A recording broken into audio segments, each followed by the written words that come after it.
And it's time now for our daily question and answer feature. And this is where your questions about money, finance and the economy are answered by our team of experts. Tonight's question comes from Trevor, who asked, if I earn, for example, 200,000 rands annually, how much should I expect to pay SARS back? Mark Servitz, who's Director of Tax Team, answered this question for us, keeping it very short and sweet. On 200,000 rand, you'd probably have to pay SARS about 24,000 rand in taxes. You jump into different brackets, but you average about 12%. Now, the euro extended losses into a sixth day today, reaching a 9-year low. Investors are hoping the European Central Bank is getting closer to adopting quantitative easing to ward off deflation. But a slump in German industrial orders and a drop in Eurozone consumer inflation expectations could raise concerns. 5 days of falls and the Eurozone starts breaking records.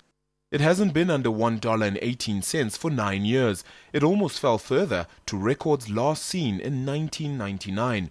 But the real catalyst was the prospect of a significant stimulus from the ECB after Eurozone inflation became deflation.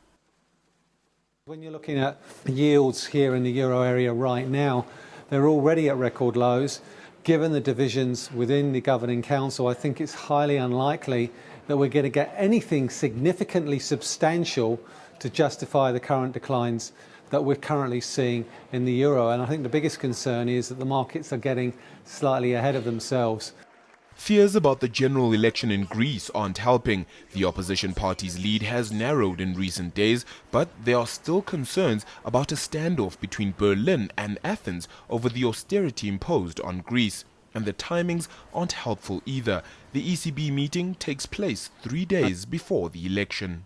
I don't think investors are pricing that in. I think we may hear details about a sovereign bond buying programme, but I think it's going to be very difficult for the ECB to undertake to buy Greek government bonds when they don't know the flavour of the government they'll be getting on the 25th of January. Investors still hope to see politicians playing their part in a Eurozone revival by introducing reforms. Some fear too many are relying on the ECB to wave a magic wand. Let's have a look at the markets now, starting in the US, where stocks advanced to erase losses for the year on the S&P 500 index. Investors are betting that central banks are going to support growth, even as the US economy shows signs of strength. In Europe, it was the same picture where stocks advanced today after some weak economic data. Investors expect the ECB to institute stimulus measures.